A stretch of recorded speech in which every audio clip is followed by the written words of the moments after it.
जीतने के लिए बीजेपी ने एक बड़ा लक्ष्य रखा है। राज्य में पार्टी एक बड़ा सदस्यता अभियान चलाएगी। News18.com के अमन शर्मा की रिपोर्ट है कि विधानसभा चुनाव से पहले बीजेपी पूरे राज्य में 4 करोड़ लोगों को पार्टी का सदस्य बनाना चाहती है, जबकि अभी राज्य में बीजेपी के सदस्यों की गिनती करीब 2.5 करोड़ बताई जा रही है। 2017 के विधानसभा चुनाव के वक्त बीजेपी के सदस्य पूरे राज्य में करीब 2 लाख थे, लेकिन चुनाव के बाद के 4 सालों में पार्टी ने 50,000 कार्यकर्ता और बना लिए। लेकिन अब कुछ ही महीनों में 1.5 लाख सदस्य बनाने का लक्ष्य बनाया गया है और इसके लिए बीजेपी ने एक तरीका भी निकाला है। राज्य में कुल 1,60,000 पोलिंग बूथ है और लक्ष्य रखा गया है कि हर बूथ पर 100 लोगों को पार्टी का सदस्य बनाया जाए। अगर ऐसा होता है तो बीजेपी 1,60,00,000 लोगों को चुनाव से पहले पार्टी का सदस्य बनाने में कामयाब हो जाएगी। बीजेपी ने 2019 के लोकसभा चुनाव में राज्य के 1,23,000 पोलिंग बूथों पर जीत दर्ज की थी। 2017 के विधानसभा चुनाव के वक्त यूपी के 14 करोड़ वोटरों में 8 करोड़ 67 लाख लोगों ने वोट डाला था, जिनमें बीजेपी ने 3 करोड़ 44 लाख वोट हासिल करते हुए 312 सीटों पर जीत दर्ज की थी। पार्टी का अनुमान यह है कि जब बीजेपी के 2 करोड़ सदस्य होने पर 3.5 करोड़ के करीब वोट मिल गए, तो अगर 4 करोड़ सदस्य बन गए तो चुनाव में पार्टी की राह आसान हो जाएगी। गुजरात के कच्छ से बड़ी खबर आ रही है। न्यूज़ 18 के जनक दवे की खबर है कि कच्छ में मुंद्रा पोर्ट पर बड़ी कार्रवाई करते हुए डीआरआई ने करीब 2,000 करोड़ के ड्रग्स बरामद किए हैं, जिन्हें 2 अलग-अलग कंटेनर्स में लाया गया था। आशंका जताई जा रही है कि ड्रग्स अफगानिस्तान से भारत भेजे गए थे। गुरुग्राम और नोएडा की तरह दिल्ली में भी ऊंची इमारतें बनेंगी। न्यूज़ 18 के जावेद मंसूरी की रिपोर्ट है कि दिल्ली विकास प्राधिकरण की लैंड पूलिंग योजना के संशोधित मसौदे पर उपराज्यपाल अनिल बैजल ने मोहर लगा दी है, जिसका मतलब यह हुआ है कि दिल्ली में नोएडा और गुरुग्राम की तरह ऊंची ऊंची इमारतें बनने की योजना को हरी झंडी मिल चुकी है और इसकी वजह से लोगों के घरों की जरूरत पूरी होगी। इस बार इस योजना में कुछ बदलाव किए गए हैं, जिनके तहत रेजिडेंशियल और कमर्शियल दोनों तरह की इमारतें बनेंगी, मतलब वैसे ही जैसे नोएडा और गुरुग्राम की सोसाइटीज में बनी हुई है। साथ ही जहां इमारतें बनेंगी वहां जमीन का एक बड़ा हिस्सा खुला रहेगा, जहां पर लोगों के लिए पब्लिक प्लाजा बनेंगे।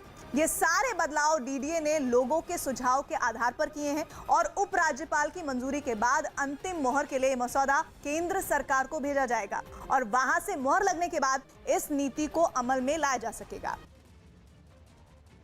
झारखंड के रामगढ़ से डराने वाली तस्वीर सामने आई। वहां नेशनल हाईवे 33 पर एक बस और कार के बीच जोरदार टक्कर हो गई। इस हादसे में कार सवार 5 लोगों की जलकर मौत हो गई, जबकि बस में सवार लोग किसी तरह से अपनी जान बचाने में कामयाब रहे।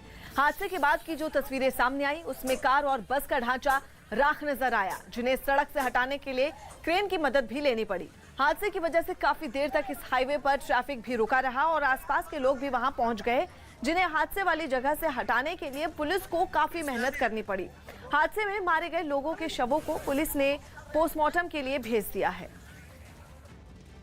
डेनमार्क के शासन वाले फेरो आइलैंड्स में परंपरा के नाम पर डॉल्फिन के शिकार का विरोध शुरू हो गया है। उत्तरी अटलांटिक सागर में मौजूद इस छोटे से द्वीप में परंपरा के नाम पर हर साल सैकड़ों डॉल्फिन और व्हेल मार दी जाती हैं, जिसकी डराने वाली तस्वीरें भी सामने आई। इन तस्वीरों में वहां समंदर किनारे बड़ी तादाद में मरी हुई डॉल्फिन पड़ी दिखाई दी। इन डॉल्फिन को समंदर में ही मारकर किनारे तक लाया गया था। कुछ लोग ऐसी कई डॉल्फिनों को रस्सी से खींचकर समंदर किनारे लाते दिखे। बताया गया कि इन डॉल्फिनों को नावों के जरिए समंदर में पकड़ा गया और फिर पानी में ही उनका गला काट दिया गया। सैकड़ों की तादाद में लोग भी शिकार की इस परंपरा को देखने पहुंचे। कई लोग मरी हुई डॉल्फिनों के ऊपर खड़े दिखाई दिए। बताया गया कि इस बार वहां करीब 1500 डॉल्फिनों को परंपरा के नाम पर मार दिया गया, लेकिन अब वहां इस परंपरा का विरोध शुरू हो गया। पर्यावरण के खिलाफ बताते हुए इसे बंद करने की मांग भी तेज हो गई।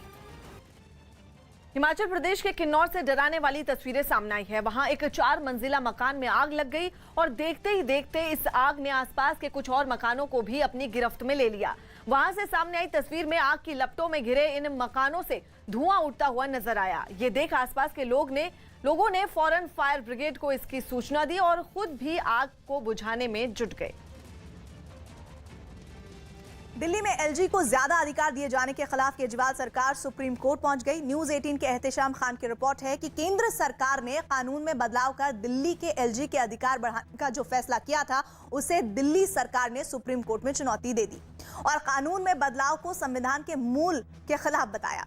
असल में कानून में बदलाव के बाद दिल्ली के अंदर नीतिगत फैसलों में एलजी की सहमति जरूरी हो चुकी है और दिल्ली की चुनी हुई सरकार के अधिकार सीमित हो गए हैं। इसलिए दिल्ली सरकार ने अपनी याचिका में कहा कि कानून में ये बदलाव दिल्ली की जनता के खिलाफ है, क्योंकि अब चुनी हुई सरकार कोई फैसला एलजी की इजाजत के बगैर नहीं ले सकती है।